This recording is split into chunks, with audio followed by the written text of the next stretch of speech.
alors mi ngi noonu Cheikh Diagne Gomis daal dina askan bi moom xam naa ne tey dinañ kontaan ci moom bu baax parce que moom transformé wu na en Ascosen daal di def li nga xam ne man Ascosen ñii duñu Ascosen li Ascosen waroon def moom daal dina ko def moom Cheikh Diagne Gomis man mii mën naa Ascosen waaw kay mi ngi noonu alors rubrique sport ki nga xamante mooy invité Cheikh Diagne Gomis daal dinañu rejoindre sur le plateau di Lamine Sidibé nekk président ligue bu féetee fële ca Ziguinchor ligue de basket ñu ngi leen nuyu bu baax monsieur Sidibé. maa ngi leen di fay. di leen jaajëfal. ci invitation bu ngeen ma invité.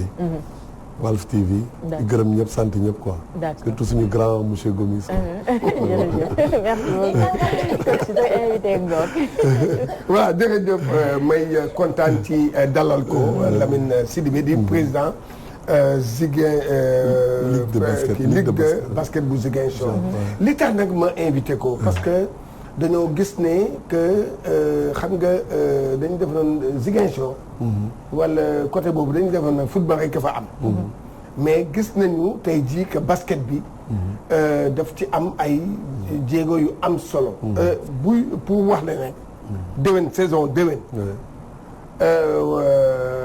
maanaam première division bu jigéen ñi dina am équipe bu Ziguinchor te loolu yàgg na gëj na am man bon bu fekk xaw ma ndax kii waaye bu may rappelé wu Sonacos bu Ziguinchor la woon waaw moom loolu depuis boobu temps yi yàgg na temps yi sax man maa ngi football dégg nga ba tax na leen nag ñoom nag tey jii la ñuy joué demi-finale demi-finale boo xam ne ñaari équipe bu Ziguinchor yi ñooy daje ku ci gagné rek par force moom day am kenn koo xam day qualifié dégg nga présenté ci demi-finale ñaari équipe yu Ziguinchor mu nekk solo président lan la liggéey bi fan la dooree ba tey jii ñuy gis résultat bu toll nii tey jii ñu gis Ziguinchor maanaam di diir mbagg fii nga xam ne mooy Ndakaaru merci grand Gomis je pense que résumé nga lépp situation sport surtout situation basket région de Ziguinchor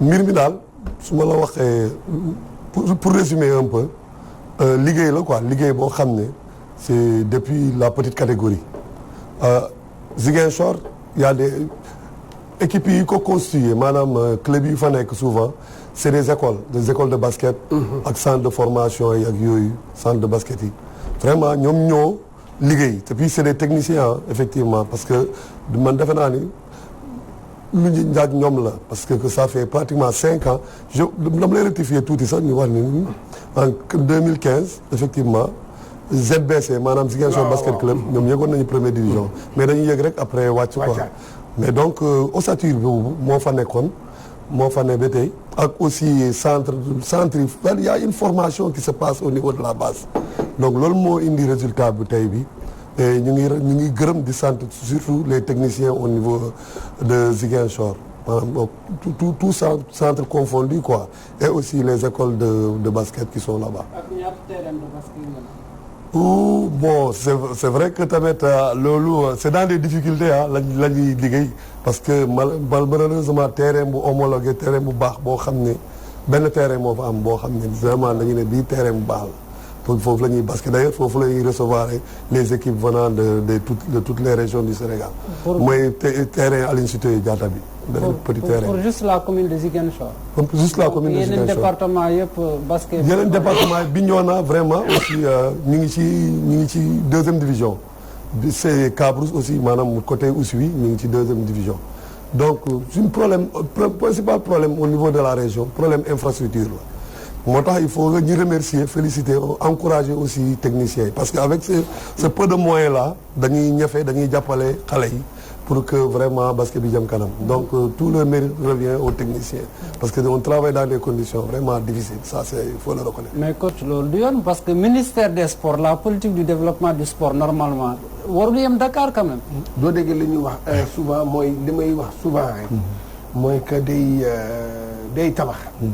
état mu ngi tabax waaye tabax boo xam ne mooy bu njëkk ba temps yu njëkk ya léegi discipline yi ci benn stade ci benn kii rek boo tabaxee stade ci biir stade bi war na am au minimum 4 disciplines yoo xam ne mën nañu jouer en même temps loolu la ñuy wax développement mais bu dee da ngay yem rek ci stade boo xam ne football kese la rek loolu day am problème mais mu des ci infrastructure mais yéen tamit parce que dafa am benn affaire boo xam ne moo am même bu dee stade bi am na benn stadium fële ci Aline Sitoé Diatta mais maanaam ci kii dafa waroon am ci quartier yi ci kii yi ay terrain de basket yéen loolu ci liggéey boobu waaw loolu pratiquement ñun depuis qu'on a été élu pour diriger la Ligue de Ziguinchor xalaat nañ si franchement parler ñun les membres de l'équipe dirigeante de la Ligue suñu principale préoccupation mooy faire revenir parce que école yaa ngi ñefeel seen bopp parce que y a pas de soutien ay nit ñooy jóg jàppale sa bopp créer sa bopp ay école ak yooyu on veut vraiment organiser ça de telle sorte que Ziguinchor wax na ko à l'époque c'était vraiment un grenier il y avait dafa doon former ay internationaux yu bëri si côté masculin comme si côté féminin mais gis nañu quelques années là pratiquement ça fait plus de 10 ans 15 ans yooyu amatul moo tax ñun à notre niveau on a pensé au niveau de la Ligue créer waat dans les quartiers des centres ou bien des activités yoo xam ne population bi dañuy ñëwaat ci basket parce que ñun suñu problème bi loolu la y a un petit problème de voilà décalage nit ñi dañoo commencé bàyyi tuuti basket bi à part les techniciens et les enfants qui jouent la population n'était kii wuñu noonu ci basket bi moo tax suñu principal objectif mooy faire revenir la population au niveau du basketball au niveau de la région de Ziguinchor.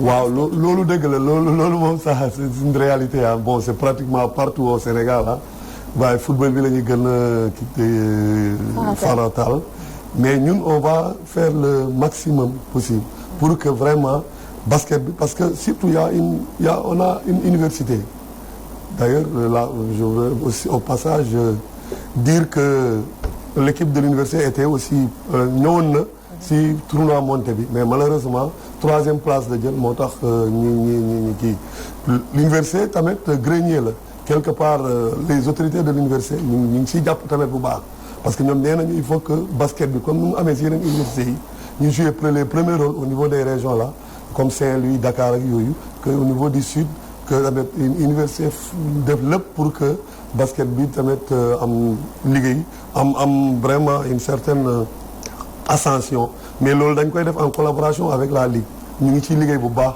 ñu remercier au passage le recteur parce que même le fait de convoyer le fait de faire venir les équipes les étudiants ak les autres équipes pour la première fois cette année on a été soutenu par l'université c'est l'université qui a mis à la disposition des 3 équipes un bus qui les a convoyés à Dakar pour venir assister pour venir participer au tournoi de Monté. mairie bi nag. mairie bi vraiment. mairie bi nu mu def ci. par rapport ak résultat bii nga xam ne ñaari équipe dem nañu ba dem final lan la mairie bi def. pour ñoom it Baldé ñoom it Seydou Sané ñoom ñu def. bon mairie bi pour le moment lu ma mën a wax c'est promesse ba léegi defuñu dara. Baldé deful dara. ñu nekk ci mouvance présidentielle mënuñoo fi. Baldé deful dara ba léegi. non on pense que avant la fin de la compétition. avant la fin yow ñii ñu ngi sonn ba dee ñëfe ba léegi yow nga naan avant la fin. on pense vraiment que dina ñu réagir.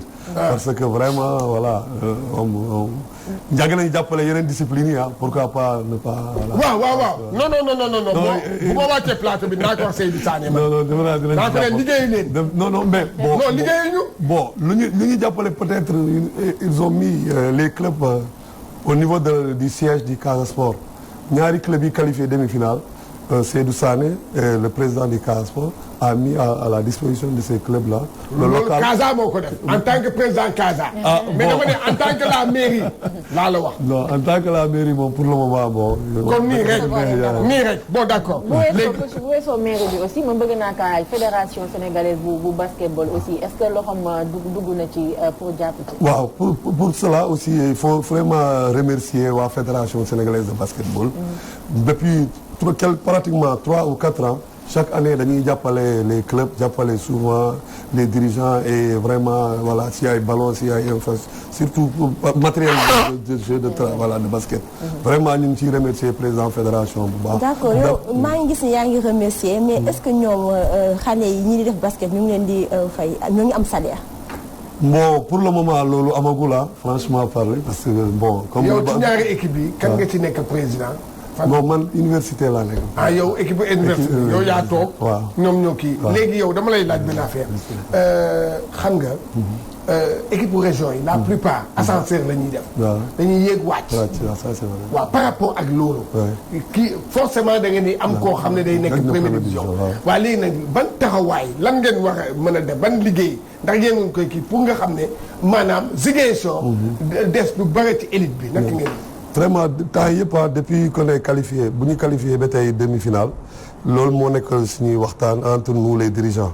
et je pense que bon pour le moment c'est prématuré pour ñu wax ko parce que bëgguñu un peu déconcentrer les équipes et surtout les joueuses et les actrices qui sont là mais inchallah rabbi bu à partir de la semaine prochaine parce que forcément am na équipe bu yëg première division et à partir de la semaine prochaine dinañu toog xool nu ñuy régler problème boobu parce que vraiment on veut cette fois-ci bu ñu demee première division des fa et jouer les premiers rôles au niveau de ce pays. est-ce que xam nga ne jouer premier rôle président yàgg nga ci sport bi. xam nga ne pour jouer les premiers rôles premier critère premier. li ngay wax a njëkk a lijjanti ce sont les moyens. est-ce que yaakaar nga ne.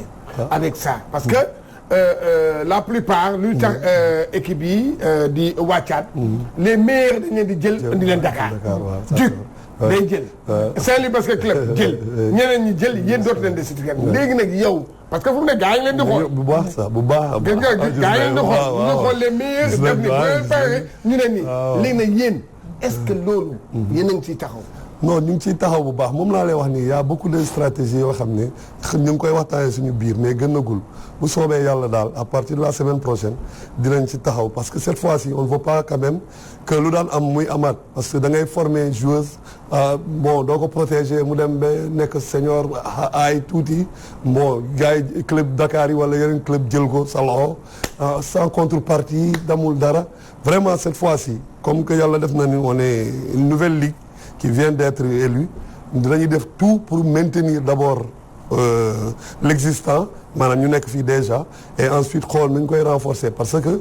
y a trop de fuite maanaam on avait trop de joueuses yoo wala de joueurs yoo xam ne parce que dañuy am bac ñi avec orienté leen feneen loolu aussi xam nga neexul a maintenir mais on va faire comme y a une université là-bas xool nu ñuy mën a lijjante loolu yëpp pour que effectivement joueurs yi ak joueuses yi ñu bañ a dem voilà maintenir la parce que loolu rek moo mën a tax aussi basket bi Ziguinchor mu maintenir au niveau de l'élite quoi. déwén di ngeen am benn équipe bu jigéen en première division. léegi nag góor yi nag xanaa da ngeen bàyyi góor yi. dem ci jigéen yi wala. non pour ça Kolda daal démb dañ ko éliminé. Kolda dañ ko bàyyi bon bien vrai Kolda boo ko waaye nag. ci sud bi Kolda éliminé nañ ko mais léegi yéen ndax boo leen paree. ou bien da ngeen di focaliser wu ci jigéen ñi. non du ñu focaliser aussi jigéen ñi parce que moom la ñuy moom laa lay wax nii góor yi aussi comme que yàlla def na am na jigéen yi yëg nañu ren moo fera tout pour que déwén mu góor yi accompagner leen parce que am na Ziguinchor vivier la maanaam grenier la ci wàllu basket.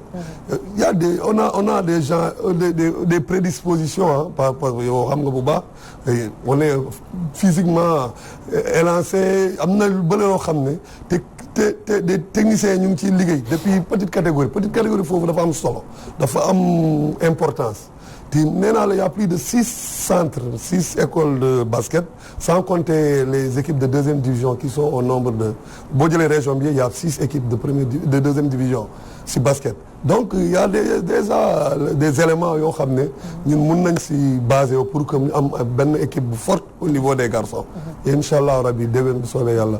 on viendra avec ça dafa wax loo xamante ni man attiré na sama attention te gëm naa ne buñ ko régulariser woon. dinañ am les moyens qu'il faut pour daal di entretenir équipe bi. muy nee na dañuy yor seen joueur tàggat ko ba mu toll ci benn niveau bi beneen club jóge fële daal di koy jël. foofu modalité de transfert yi naka lay demee dañ leen di fay wala nan la dañuy ñëw rek des joueurs yóbbu comme ça. bon malheureusement xam nga loolu. club yi souvent amuñu moyen normalement club yi am nañu droit protéger joueurs yi. avant ñi leen di bàyyi pour ñu avant ku leen bëgg a jënd. il faut nga jaar ci club bi ak yooyu. mais malheureusement club yi bëri du ñu protéger seen joueurs yi. donc da ngay toog ni ñun ça nous a on a été victime de ça. daaw suñu meilleur meneur. bon ren moo nekk di toj ISEC. université la ne woon ba waaw donc dañ ko jox ni sans aucun sou 9 francs ISEG joxu ko donc ça existe mais quand même je pense que avec la nouvelle ligue dinañ jéem a donner. mais est-ce que au niveau de fédéral. est-ce que kii amul benn disposition. am na disposition maanaam mooy protéger joueur yi. waaw il faut nga fay xaalis. da ngay fay da ngay dem fédération. kon ñoom fay nañu waa ISEG fay nañu. non fayuñu club bi de manière de kii nii. lan la disposition bi wax. lan la disposition bi dafa ne. waaw. si le joueur est protégé maanaam procédure la yow club bu muy. naka la ñuy protéger joueur léegi. nooy protéger joueur maanaam mooy da ngay am sa liste joueur dañ lay laaj fédération daf lay jox benn pouvoir ñu naan tel boo bëggee nga jël 12 joueurs yi nga ne la ñii dem nañ bëgg a protéger. da ngay bind da ngay def demande avec le nom des joueurs. nga déposer ko fédération. mais tamit booy naa quelque chose da ngay joxe xaalis quoi. au niveau de la fédération pour ñu protéger xaalis boobu nag souvent le club yi dul joxe quoi. au niveau de la fédération. loolu lay protéger waaw loolu lay protéger. xaalis bi nga xam ne. yow sa liste. sa liste da nga ciy joxe xaalis bi ñaata la joueur bu nekk ñaata nga wax ko. bëriwul la joueur bu nekk est-ce que du 20 000 je ne sais pas. 20 000 yéen itam 20 000 amu leen ka. pour protéger un joueur. non non mais ça dépend. waaw 20 000 fois 12 wala loolu day def. ça tourne autour de ça je jàppale fàtte naa. mais loolu itam amu leen ko pour mun a protéger. non mais club ngeen doon ngeen mais non. loolu moom pratiquement bon c'est la réalité au niveau des clubs ah et dem naa club yi yëpp la quoi. quelques-uns ñoo am les moyens qu'il faut pour un peu. mais loolu xam nga problème bi tey jii c'est ça. c'est ça aussi tey le débat se trouve à ce niveau-là à Ziguinchor mooy dégg nga ascenseur bi bañ a am. yéeg wàcc. loolu warul. te boo protéger joueur da ngay am chance club beneen club mun na ko jël sax mais club bi foo mu jaar ci yow ngeen négocier. defe naa 1 million nga war a fay pour que vraiment ñu accorder le club fédération bi accorder nga bàyyi joueur bi dem. donc dañ ciy am suñu wàll waaw joueur bi daf ciy am wàll équipe bi am ci wàll. à votre avis. yow sa jëmu bopp. parce que forcément. dina am équipe. yow booy doon conseiller équipe bi di yéeg tey. mais boo ko doon conseiller. dégg nga budget bi. il faut combien pour mën a maintenir. pour ñu maintenir. waaw il faut yoo xam nga basket. xam nga dépense xam nga lépp yow président de club. non léegi. ñu bàyyi ko mu waaw pour cela je pense que si on a le minimum c'est avoir 5 millions. minimum par an. 5 millions mën na la téye waaw bien sûr. xanaa 5 millions kii mën na ko jox mairie bi mën na ko jox. war nañ ko mën a am. xanaa mairie mën na ko joxe. 5 millions mairie bi mën na ko joxe. mairie bi dina ko joxe sax incha allah. dina ko joxe kon nag jërëjëf Gomis Gagne ñu bàyyi ko mu tàggatoo. wala ñu tàggu vraiment ñu ngi leen di remercier di rafetlu invitation bi. di remercier aussi quelques autorités yoo xam ne vraiment jàppal nañ ci affaire bi ah. parce que vraiment comme ni ma la ko waxee sànq le recteur de l'université Assane Seck. jàppal na si bu baax parce que nee naa la am na tey benn club boo xam ne tey bu duloon bus bi duñ doon ñëw sax. pour participer à ça. ah bon ah oui. loolu xam nga loolu rëy la quoi.